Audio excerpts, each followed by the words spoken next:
तो welcome to my new videos. ठीक है, तो हम लोग इस वीडियो में क्लास 10th का, ठीक है, फर्स्ट चैप्टर सेट का एक्सरसाइज 1.3 करने से पहले उसका इंट्रोडक्शन देखेंगे। ठीक है, तो शुरू करते हैं हम लोग।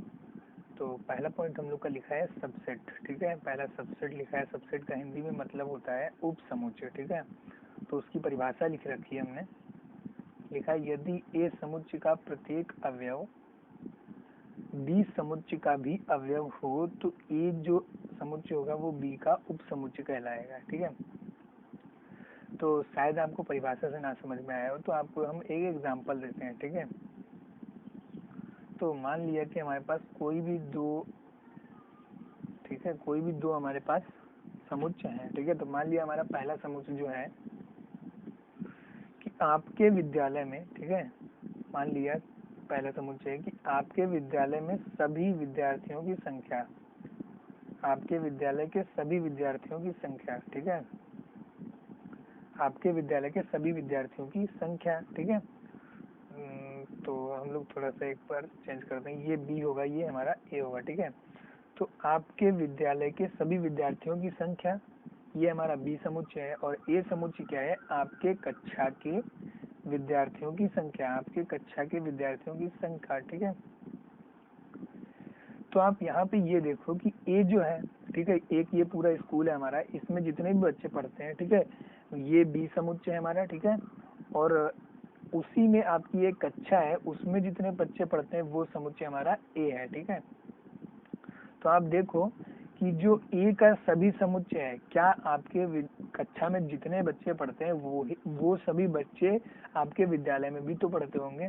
ठीक है, तो ए अवयव, ए समुच्चय जो है, ठीक है, समुच्चय ए जो है उसका जो सभी अवयव हैं, मतलब उसके सभी विद्यार्थी जो हैं, ठीक है, वो बी समुच्चय के सभी अवयवों से मेल खाते हैं, मतलब उन्हीं के अवयव हैं ये। ठीक है, विद्यालय के जितने बच्चे होंगे वही तो आपकी कक्षा में पढ़ेंगे। ठीक है, तो ए जो समुच्चय है वो बी समुच्चय का प्रत्येक अवयव है। ठीक है, तो यहाँ पे क्या हो जाएगा कंडीशन कि ए जो है वो आपका बी का उप समुच्चय है। ठीक है, ए बी का उप समुच्चय है, तो इसको हम लोग साइन किस टाइप से करेंगे? तो ए जो है वो उप समुच्चय ऑफ बी। ठीक है, तो हम लोग उप समुच्चय को इस रूप से दिखाते हैं। ठीक है, ये आपको समझ में आया होगा। तो आपको ये चीज समझ में आई। तो अब हम लोग थोड़ा नंबरेबल एग्जांपल देखते हैं। ठीक है, तो अगला एग्जांपल क्या है हमारा कि मान लेते हैं हम लोग यहाँ पे एक समुच्चय दे रखा है हमारे पास ए। ठीक है, एक समुच्चय दे रखा है हमारे पास ए, दे रखा है 1,2। ठीक है, तो अब हम यहाँ पे एक और समुच्चय मान लेते हैं बी। ठीक है, बी दे रखा है हमारा, ठीक है, बी हमारा दे रखा है 1,2,3,4। ठीक है, तो 1,2,3,4, तो हमारे पास दो उप समुच्चय आ गए हमारे पास। ठीक है, दो समुच्चय हैं, तो इनमें क्या आप देखो कि ए का अवयव बी के अवयव से क्या मिल रहा है? इसमें एक अवयव है, इसमें भी एक अवयव है, इसका दो अवयव है, इसका भी दो अवयव है, तो मतलब ए का जितना भी अवयव हो वो सभी बी के अवयवों में मिलता है। ठीक है, बी के अवयवों में है वो, तो इस टाइप से आपका क्या हो जाएगा कि ए जो हो जाएगा वो बी का उप समुच्चय हो जाएगा। ठीक है, तो ये कंडीशन अगर है यहाँ पे। ठीक है, अच्छा, अब इसमें आप ये देखो उप समुच्चय किसका कौन है? ए उप समुच्चय है किसका? बी का। ठीक है, तो आप बी का ए क्या होगा? ठीक है, तो जो होगा ना, आप देखिए दो टाइप से अब उप समुच्चय भी हैं। ठीक है, उचित उप समुच्चय और अधि उप समुच्चय, अधि समुच्चय। ठीक है, उचित उप समुच्चय और अधि समुच्चय। तो आपका जो ए का ए जो होगा, ठीक है, ए है वो बी का उप समुच्चय है, तो इसको बोलेंगे उचित उप समुच्चय है। ठीक है, ए जो है वो बी का उचित उप समुच्चय है, और जो बी है वो ए का अधि समुच्चय है, क्योंकि आप देखो ए से बड़ा है बी, इसलिए यहाँ पे हो जाएगा अधि समुच्चय। तो बी जो है वो ए का क्या है? अधि समुच्चय, और जो ए है वो बी का है उचित उप समुच्चय। ठीक है, तो आपको ये बात भी समझ में आई होगी। ठीक है, तो यहाँ पे एक समुच्चय और देखते हैं, वहाँ पे समुच्चय एक है एकल समुच्चय। तो एकल समुच्चय क्या होता है? ये कोई लिखने वाली बात नहीं है, देखो ये सिंपल सा है, इसको बता देते हैं। तो एकल समुच्चय वो होता है जिसमें एक ही अवयव हो, एक ही अवयव का मतलब एग्जांपल से आप देख लो कि मान लिया कोई भी एक समुच्चय है हमारे पास, उसमें एक ही अवयव है, तो यहाँ पे ए में एक ही अवयव है, कौन सा, एक, तो ये हमारा समुच्चय हो जाएगा एकल समुच्चय, ठीक है, एकल समुच्चय, उप समुच्चय नहीं। तो आपको उप समुच्चय की ये कुछ बातें समझ में आई है, ठीक है। तो ठीक है, अब नेक्स्ट टॉपिक हम लोग देखते हैं, आपको अगर ये बातें समझ में आ गई हैं तो ठीक है।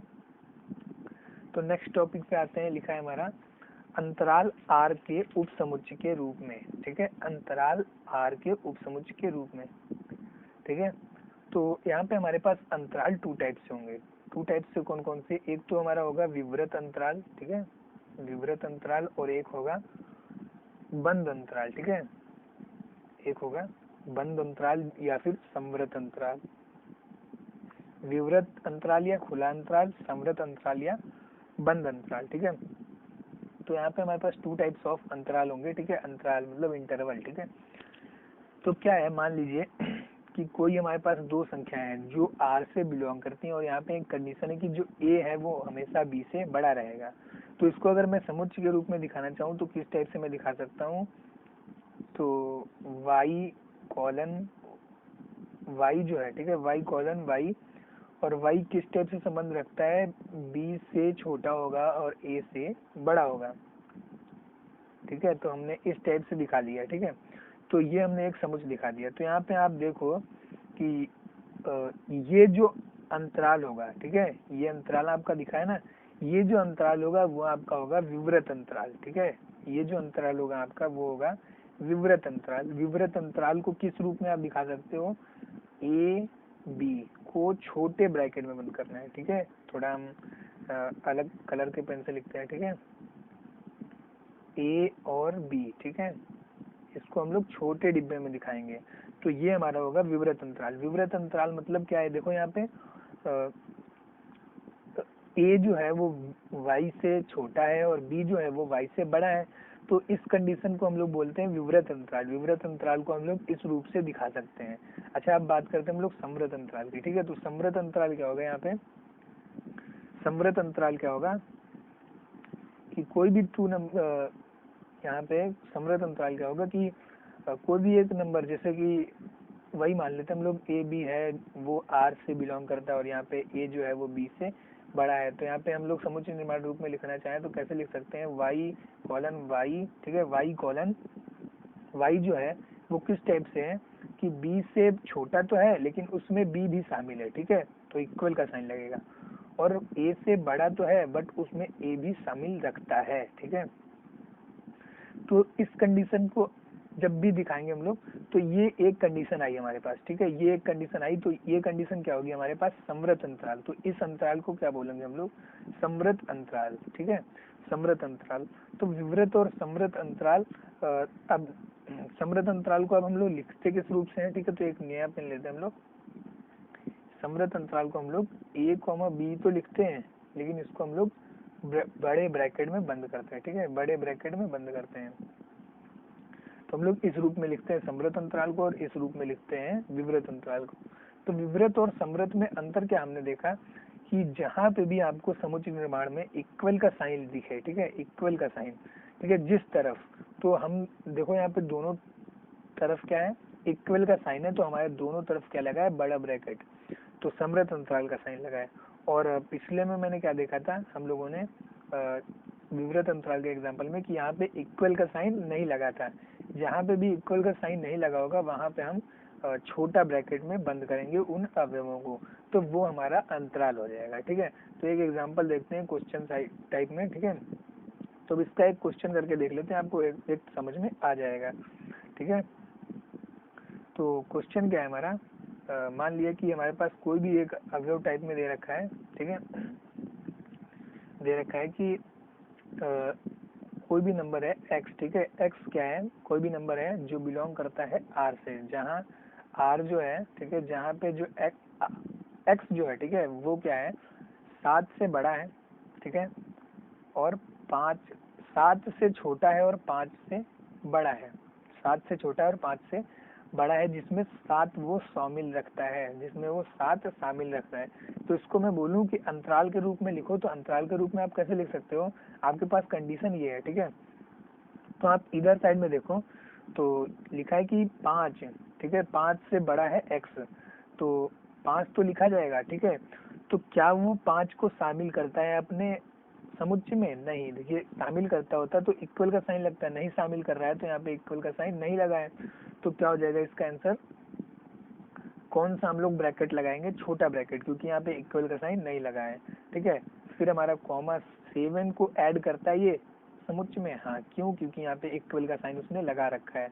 तो यहाँ पे जब इक्वल का साइन लगा होगा तो हम लोग बड़ा ब्रैकेट लगाएंगे, ठीक है। तो इस टाइप से हम अंतराल में लिख सकते हैं इसको, ठीक है। इस रूप में हम लोग अंतराल में लिख सकते हैं इसको, ठीक है। तो शायद आपको समझ में आया होगा, ठीक है। तो हमने ये लिखा, ठीक है। तो अंतराल आपको समझ में आया होगा। तो अब हम लोग नेक्स्ट टॉपिक देखते हैं। नेक्स्ट टॉपिक, ठीक है। नेक्स्ट टॉपिक क्या है हमारा? घात समुच्चय। क्या है हमारा? घात समुच्चय। तो घात समुच्चय क्या होता है? पावर सेट जिसको बोलते हैं, पावर सेट। ठीक है, उप समुच्चयों के समुच्चय को घात समुच्चय कहते हैं। उप समुच्चय, मान अब हमको एग्जांपल से आपको समझाते हैं। तो मान लिया कि कोई भी एक हमारे पास अवयव है ए, मतलब समुच्चय है ए, तो ठीक है, इसका हमारे पास रोस्टर रूप में मैंने लिख रखा है 1,2, इनके अवयव लिखे हैं 1,2। तो इसका उप समुच्चय कौन कौन सा हो सकता है? उप समुच्चयों के समुच्चय को क्या कहते हैं? घात समुच्चय, ठीक है। तो इस परिभाषा से हम लोग देखते हैं। तो हमारे पास एक समुच्चय है 1,2, ठीक है। तो हमारे इसके उपसमुच्चय कौन कौन से होंगे हमारे पास, ठीक है। तो इसके उपसमुच्चय हम लोग देखते हैं। तो इसका सबसे मेन बात, किसी भी समुच्चय का उपसमुच्चय फाई तो अवश्य होता है, ठीक है। फाई अवश्य होता है उसका उपसमुच्चय। तो पहला उपसमुच्चय क्या हो जाएगा हमारा? फाई, ठीक है। और ठीक है, पहला उपसमुच्चय हो जाएगा हमारा फाई, और दूसरा उपसमुच्चय क्या होगा? एक, ठीक है। दूसरा उपसमुच्चय होगा एक। यहाँ पे मैंने नोट में भी लिख रखा है कि जो उपसमुच्चय है, ठीक है भाई, आप देखो कि यहाँ पे फाई जो है वो ए का उपसमुच्चय होगा, और जो एक लिखा है, ठीक है, एक, तो आप देखो, तो आप बोलो कि इसमें मैंने एक को इन मझले ब्रैकेट में बंद क्यों किया है? मझले ब्रैकेट को तो समुच्चय में, समुच्चय को मझले ब्रैकेट में बंद करते हैं ना। तो यहाँ पे आप तो मैं यहाँ पे इसलिए बंद किया हूँ क्योंकि आप देखो कि सेट, ठीक है, यहाँ पे बी मान लो, ठीक है, कोई भी समुच्चय, कोई भी एक समुच्चय दूसरे समुच्चय का उपसमुच्चय होगा, ठीक है। समुच्चय होगा ना वो दूसरे समुच्चय का उपसमुच्चय, हमारा अवयव नहीं हो सकता है। तो इसको समुच्चय बनाने के लिए हमने ब्रैकेट में बंद कर रखा है, ठीक है, इसलिए मैंने ब्रैकेट में बंद कर रखा था। तो इसको हम लोग ब्रैकेट में बंद कर रखेंगे, ठीक है। तो एक हमारा एक होगा और दूसरा दो होगा, और समुच्चय खुद भी उपसमुच्चय होता है, ठीक है। क्या जाना आपने?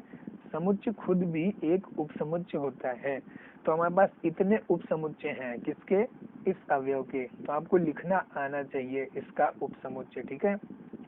तो आपको कोई भी समुच्चय मिले, सबसे पहले तो हमको क्या करना, उसका जो फाई होता है, फाई, ठीक है, तो फाई पहला ही उपसमुच्चय होगा। उसके बाद हम लोग एक, जो पहला अवयव होता है वो ही हमारा उसका उपसमुच्चय होगा, जो दूसरा अवयव होगा वो भी उपसमुच्चय होगा, और जो एग्जैक्ट जो हमारा उपसमुच्चय होता है, ठीक है, जो समुच्चय होता है वो ही स्वयं अपने समुच्चय का उपसमुच्चय होता है, ठीक है। तो हमारे पास इतने उपसमुच्चय हैं हमारे इस समुच्चय के। तो क्या करेंगे हम लोग इसमें? तो उप समुच्चयों के समुच्चय को, तो समुच्चय हम लोग कैसे बनाते हैं? बाहर हम लोग ब्रैकेट बड़ा लगा देंगे। तो इन उप समुच्चयों का समुच्चय हमने बना दिया है। तो इसको अब क्या बोलेंगे हम लोग? घात समुच्चय। तो आपको शायद समझ में आया होगा, ठीक है। तो यहाँ पे लिखा है कि इसको बोलते हैं हम लोग घात समुच्चय। घात समुच्चय को हम लोग पी ब्रैकेट ए से दिखाते हैं, ठीक है, पी ए से हम लोग पी ए से दिखाते हैं, मतलब पावर सेट ऑफ ए, ठीक है। तो घात समुच्चय ऑफ ए तो हम लोग इस रूप में दिखाते हैं, का प्रत्येक अवयव। तो आपको यहाँ पे नोट लिखा है कि पी ए का प्रत्येक अवयव एक समुच्चय होता है। तो आप देखो ये बात सत्य हुई कि नहीं यहाँ पे, कि पी ए का प्रत्येक अवयव एक समुच्चय होता है। तो ये जो पहला फाई लिखा है ये रिक्त समुच्चय है, ये एक, ठीक है। समुच्चय क्या होता है? वो मझले ब्रैकेट में हमेशा बंद रहता है। तो इसका जो प्रत्येक अवयव है वो एक सेट है, ठीक है। क्यों सेट क्यों है? क्योंकि मैंने मझले ब्रैकेट में बंद कर रखा है। तो आपको बात समझ में आ गई होगी कि हमने प्रत्येक अवयवों को मझले ब्रैकेट में क्यों बंद कर रखा है। क्यों बंद कर रखा है? क्योंकि जो पी ए का प्रत्येक अवयव होता है वो स्वयं में एक समुच्चय होता है, और समुच्चय को हम लोग मझले ब्रैकेट में बंद करते ही करते हैं, ठीक है। तो आपको ये बात समझ में आई होगी पावर सेट के बारे में। तो अब हम लोग परिभाषा तो आप समझ गए, एग्जाम्पल भी समझ गए। तो अब हम लोग देखते हैं एक बात छोटी सी, ठीक है। तो हमारे पास मान लिया कि, ठीक है, तो यहाँ पे मैंने मान लिया कि कभी आपको मान लिया कोई भी एक सेट दे रखा है, वही मान लेते हैं हमने पुराना वाला ही, ठीक है। तो इसका पावर सेट ऑफ, ठीक है, तो पावर सेट ऑफ एक, तो इसमें कितने अवयव थे, पीछे से मैंने देखा तो 4 अवयव थे, ठीक है, 4 थे। तो आप ये पता कैसे कर लिए हो, ठीक है। तो इसको पता करने के लिए सिंपल सा होता है कि n ऑफ पी ए, ठीक है, n ऑफ पी ए मतलब पावर सेट ऑफ ए में अवयवों की संख्या, number of power set of A, ठीक है। तो इसको ज्ञात करने के क्या करते हैं हम लोग, 2 की पावर m चढ़ा देते हैं, 2 की पावर m चढ़ा देते हैं। तो यहाँ पे m क्या होता है, m जो होता है वो नंबर ऑफ a होता है, ठीक है, number of a। Number of a क्या है, मतलब a में जितने अवयव हैं, ठीक है, उनकी जो संख्या होती है वो हमारी होती है a, m, ठीक है। तो m यहाँ पे कितना है, 2। तो यहाँ पे हमारी अवयवों की संख्या कितनी होगी घात समुच्चय में, तो 2 की पावर 2 इज इक्वल टू 4। देखो यहाँ पे मैंने 4 है ना, ठीक है। तो ये भी बात आपको समझ में आ गई, ठीक है। तो हमने पावर सेट के बारे में बहुत अच्छे से समझ लिया है, ठीक है। तो अब हम लोग देखते हैं यूनिवर्सल सेट। यूनिवर्सल सेट, ठीक है। तो सार्वत्रिक समुच्चय, सार्वत्रिक समुच्चय क्या है, सार्वत्रिक समुच्चय को हम लोग U से दिखाते हैं। तो ये तो पहली बात हम लोग को ध्यान रखना है। सार्वत्रिक समुच्चय को हम लोग U से दिखाते हैं।